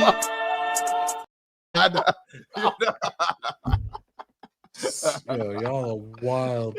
Yo, man. And we're having way too much fun. And it's all because David Zahn is back. Yeah. Hey, David Zahn, it's your fault, bro. It's Dave Zahn's fault. It's always his fault, yo. Oh my God, yo. Both. He says he goes Bam Knight or Michael Carter starting for the Cardinals this week. I don't know, bro. I don't know. We got to look at their roster, bro. Let me see. Bam Knight. Bam. Who's Bam Knight? The unknown Raider guys in the place, man. What's good, my dog? Yeah, I think my Fantasy Pros subscription is like officially done. How long I did could you be wrong. subscribe to that shit for, bro? I don't know. I think I had it for the year, but I think it's like already done. All right. I can give you guys right now player statuses, and we're 12 minutes away. Yes, sir. Jatavian Sanders, tight end for Carolina, is not expected to play. Ruled out CeeDee Lamb, Lamar Jackson, Quentin Johnston, Chuba Hubbard, Kyler Murray, Jalen Coker, Brenton Strange, Kavontae Turpin, Calvin Austin, Brock, Bucky Irving, Ricky Pearsall. Where the hell are we? Mike Evans, Chris Godwin, Brock Purdy, Darnell Mooney, Terry McLaurin, Noah Brown, Alan Lazard, game time decisions, Dalton Kincaid, Curtis Samuel, Deebo Samuel, Chris Rodriguez, Colston Loveland, and expected to play Zay Flowers, Alvin Kamara, Jamar Chase, Jawan Jennings and Mac Jones. Yo, I couldn't That's say the most it. up to date right now. They normally throw this out throughout like just before the 1 o'clock games, but that's the most up to date player statuses going into week 6. All right, so for some picks for games, right? We got the Dallas Cowboys playing the Carolina Panthers. The Cowboys are favored by 3. I'm gonna go with the Cowboys, man. I mean, the Cowboys are struggling up front offensively. You know what I mean? And they're kind of getting cooked in the back end defensively. You know, Dallas is better and they're kind of healthier than Carolina. And I don't see Carolina taking advantage of, you know, the situation in Dallas. You know, like the thing is with that team, they've been pretty up and down. This is a great game. You're gonna pick a game. You know what I'm saying? You definitely want to pick the Dallas Cowboys, man. I'm sure they're gonna blow that out of the water. They're 3-point favorites in that game, man. You got to take the Dallas Cowboys. I got Dallas. I got Dallas. I got Dallas too, but it's gonna be a high scoring game. I mean, you know, Dallas doesn't have a good defense, but their offense is excellent. They got an excellent offense. I think Rico Dowdle, we talked about last week with the Panthers, he's gonna have another big game. Ted McMillan with the Panthers. So what I got right here, I just put up right now, Rico Dowdle, 75.5 rushing yards. Go over with that. And then Ted McMillan, 68.5 receiving yards. Go over with that as well. Somebody just asked in the chat, Jacoby, DJ Moore, Kyle Pitts, or Hassan Haskins in the flex full PPR. Hassan Haskins. Hey, I mean, Big Mike, what say you, my guy? Yo, take the over on the Ted McMillan. You love Ted McMillan. Wait, hold on. Wait, hold on. Patrick Surtain's face looks hella draggable across some concrete. Yeah, I'm fucking stupid. God damn, you want to drag his face across concrete, Hug? You violent bastard, you. Yo, Seattle, Jacksonville. Yo, this is like an even money game right here. Yeah. It's an even money game, man. Who do you guys have, man? I got Jacksonville. Jacksonville has been a very, very sneaky team. I'm gonna go Jacksonville in this one. Big Mike. Yeah, I got Jacksonville. I got Trevor Lawrence over 234.5 passing yards. Yeah, listen, bro. I definitely do too. That is another little prop that you guys can pick up there. Some gems we're sprinkling on you on the way out here. Yo, and pause for that. Sometimes we have to sprinkle more than just semen. Yo, the LA Chargers at Miami. Miami's favored by 3.5. I am going to take Miami. It is very, very tough making that West Coast swing, 1 o'clock East Coast game, especially down there in Miami. That's always the bane of the existence of most teams going down to Miami to play. I got Miami favored by 3.5 points. They've been playing pretty well. And, you know, the Chargers have had problems in you know, staying healthy. Last 2 weeks. One thing is the one thing is with that Darren Waller prop, and it's the reason why I don't necessarily agree with Waller getting a tud, is because now you have a situation where you have Derwin James back there, and you know that Derwin James is he's a safety, but he's essentially like a shutdown corner too for tight ends, man. Yeah, you know, I don't know, man. I don't know. Whoever asked David Montgomery or Jacoby Myers, go with David Montgomery. Go with Knuckles. Man, hey. My dog, man. Yo, hey, I'm at church. I should be at church right now. What the F's going on, man? Hey, I got Chargers winning that game, by the way. I got Chargers winning the game. I mean, they went to the East Coast and lost to the Giants. I think they're going to redeem themselves from that game and beat Miami. I got Herbert over 242.5 passing yards, and then I got Keenan Allen going over 57.5 receiving yards for that one. Injuries are adding up. I think it's going to be a close game, but I think ultimately Dolphins are going to walk away with the win. Yeah, I got the Dolphins winning that one. Pittsburgh, Cleveland at Pittsburgh. The Pittsburgh Steelers are favored by 6 points. I'm gonna take Pittsburgh in this game. You know, Aaron is gonna cook. The Pittsburgh Steelers looks like they're kind of getting it together. And look, if we're being honest, man, you know, although you know if it feels a little bit kind of like outsized, right? The Steelers enter a well-timed bye, man. Yeah. You know what I'm saying? And they're gonna be on the back of consecutive wins and covers. The Browns are gonna be all over the map, man. Changing quarterbacks, failing in the last 2 games. I think this is the safest bet in the National Football League. Steelers take that one, buddy. Yeah, I agree. Steelers win big. I think they're gonna win big. Dylan Gabriel, 190.5 passing yards. Go under. I think this is a setup to get Shedeur Sanders on board at some point. We're gonna see Shedeur Sanders start in a couple of weeks. So maybe go with Dylan Gabriel. It's probably gonna be against us.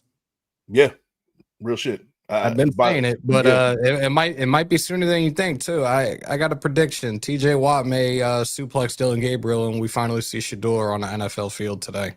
Hey, let me ask you guys a question. Would that be perfect timing? Bang zoom. Bang zoom.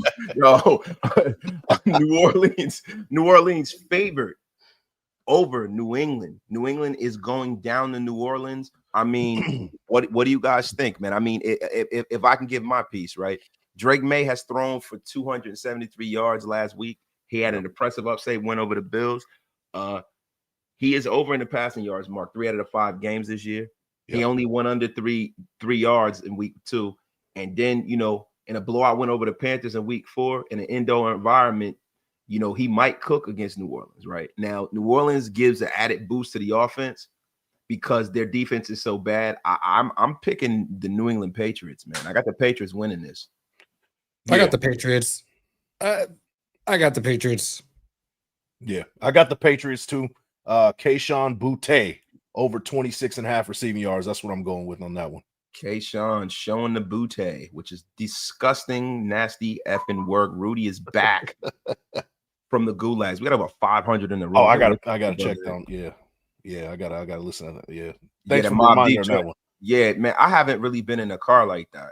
I can't be bumping that shit in my work vehicle. Yeah. 4 minutes. 4 minutes before the 1 o'clock games. Let's get through the rest of the predictions real quick. Yeah, that's true. Cameron's got to go. We all got to go, right? Hey, I still got 3 hours, bro. Oh yeah, we got a 4 o'clock game. Okay, so we're gonna get to the 4 o'clock slate, right?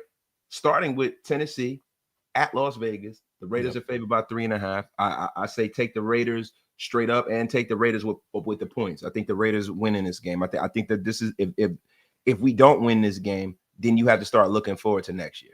Yeah, I mean, that's 100%. I mean, the Raiders are in a situation, from a coaching and player standpoint, like I said earlier, man, there's not a team who needs more of an urgent performance than the Raiders do. And I think you're going to see that sense of urgency, man. I mean, the Titans are allowing 40 more passing yards a game than almost everyone else in the league, man. And last season, man, they were pretty bad, and they're even worse this year. The Raiders offense couldn't get anything done last week, but I think this is the week that they get adjusted to missing Colton and Brock Bowers based off of the fact that Michael Mayers is back in Stone 4, so I get some more kind of experience at left tackle. Yep. I got of course I got the Raiders. I got the score 20-14. I think it's going to be under the over-unders 41, I believe. So yeah, 41.5. 41.5. So go under with that one. Michael Mayer, 29.5 receiving yards. Definitely the over for that one. Trey Tucker, 39.5 receiving yards. Go over for that one. And I got Ashton Genty going over 74.5 rushing yards. Yo, salute to Westside Chili. Is it a grandbaby? Does Westside Chili have baby boy? Did you have a baby boy or did you have a baby grandkid? Either which way, congratulations. We all love the nation growing in droves. Yes, sir. It's a little Raider that is born. Congratulations, man. Jamie Nish said, thanks, guys. Go Raiders. Now, let's get back to this slate. The games are starting in 2 minutes, guys, and wasted talent is dragging behind. Yo, the San Francisco 49ers at Tampa Bay. Tampa Bay is favored by 3.5. I have Tampa Bay rolling in this game. Who do you guys have? Yep. Even with all of Tampa's injuries, Godwin, Evans, Bucky Irving, Tampa's still walking away with a win today. Yep, I got Tampa. Baker Mayfield, 245.5 passing yards. Go over. Amika Buka is probably going to win Rookie of the Year. Go over 75.5 receiving yards right there. Now, that's a fact. Now, look, this is the thing, guys. I got a game right here, and I know you guys aren't going to agree with me, right? Huge spread. You always have to be leery. Green Bay Packers, Cincinnati, 14.5. Cincinnati is in Green Bay. I have Green Bay winning, so take Green Bay on a money line, right? But I don't have them covering at 14.5, man. And I'm going to tell you why. Jake Browning has floundered, right? But they traded for Joe Flacco. I think Joe Flacco is going to play. Right? He's starting. Yes, so he's starting. He's 40 years old, but he wields a certain amount of experience, especially when you have a talented roster around him, and as the Bengals do. I think that this showing of the Bengals will be exponentially improved over Jake Browning's turnover-laden bullshit. I think that, they might win by 10, but 14.5 is a big number. I always go with the plus when it's a double-digit dog like that. So I'm going plus. I wouldn't be surprised if the Bengals win this game. When you got Joe Flacco going in there with short preparation, the defense also has short preparation for him as well. He's really good in those freelance type of situations. I can see Flacco having a pretty big game today. You know what's funny? When Flacco was with the Browns, they beat the Packers earlier this season. There's some fun fact stat that was thrown out there earlier today. No quarterback in the modern era has played for a different team, played a team that they beat previously and beat them a second time. I think right now, and I was thinking about this earlier this morning, I still have Green Bay, but I think this could be a trap game, and the Bengals might end up walking away with a win today. I definitely can see Jamar Chase finally getting back into the swing of things, and you can throw him down for an anytime touchdown today. Yeah, I mean, he's questionable for Sunday, but he's going to play. He had an illness. He's going to play. No, he's playing. He's good. He's playing. He got the BGs. Now, the 8 p.m. game, man, Kansas City, with Detroit coming over to Kansas City. Kansas City is favored by 2.5. That's a nice line. I got Detroit covering, and I got Detroit actually winning this game in Kansas City. The Detroit Lions have been pretty much a track team this year. They have been balling. Kansas City definitely has missed some of the people that they don't have on offense. The Tyreek Hill thing is definitely not happening now. The Alvin Kamara thing might not happen because he says that he wants to retire a Saint. And I think that Kansas City is very limited offensively. I really see Detroit winning this game by a touchdown or more. Yeah. Not Kansas City, but Detroit. I'm sorry. So I'll say I gave you guys this 3-leg before. I got the line for plus 2.5 for the Lions. I got Lions on the money line, and I have them on the over 52.5. Again, that offense is still continuing to click on all cylinders, even with the absence of Ben Johnson, who's now in Chicago.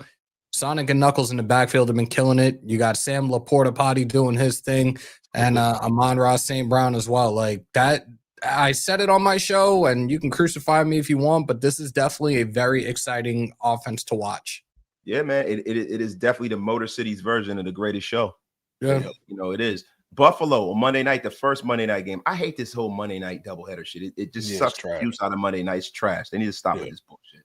But 7:15 Eastern, Buffalo at Atlanta.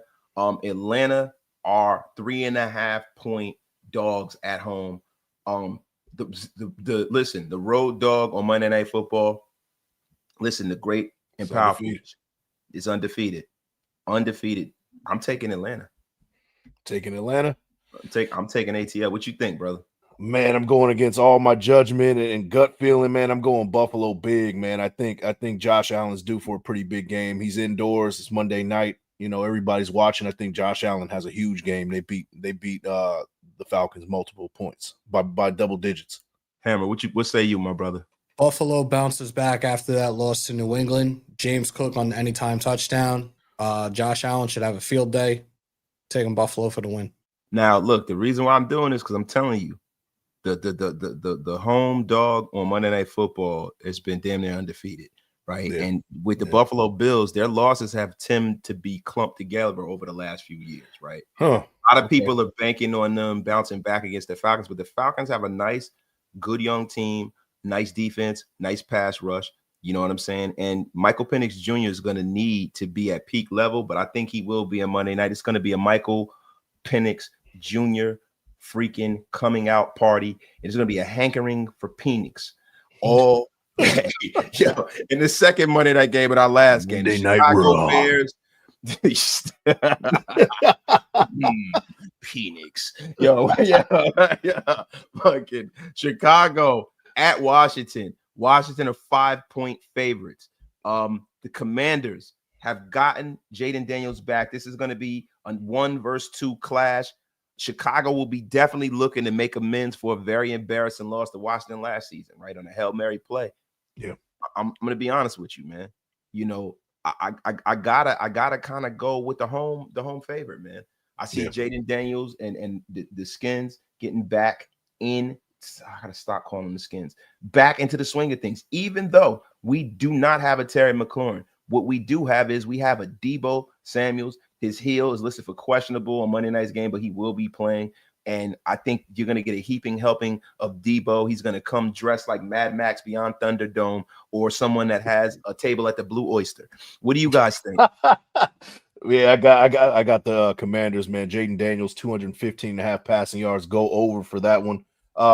Also, whatever his rushing yards go over for that one is 43.5. I think Jaden Daniels is a huge game. What you think, my brother? Washington.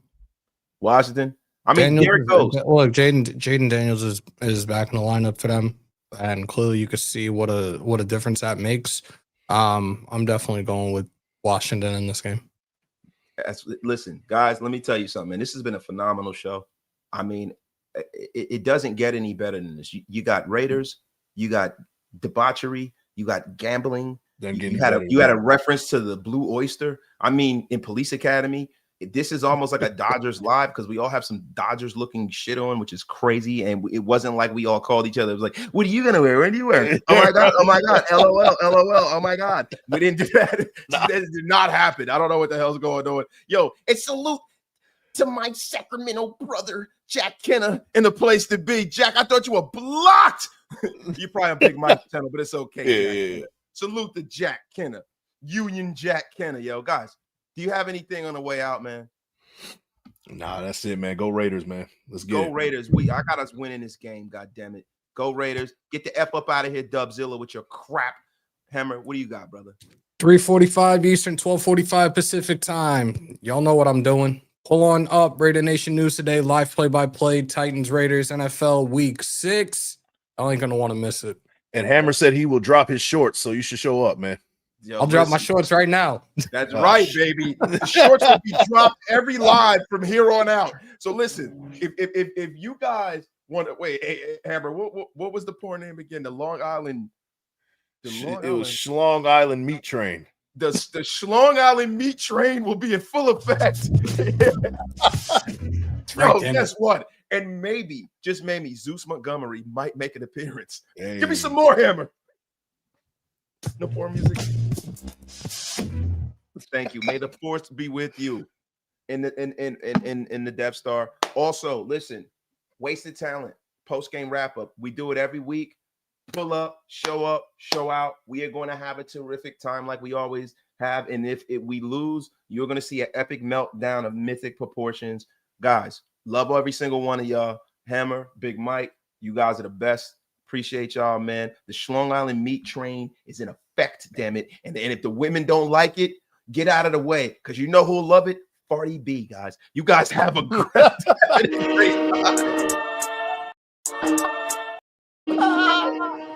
The Schlong Island Meat Train is back, baby.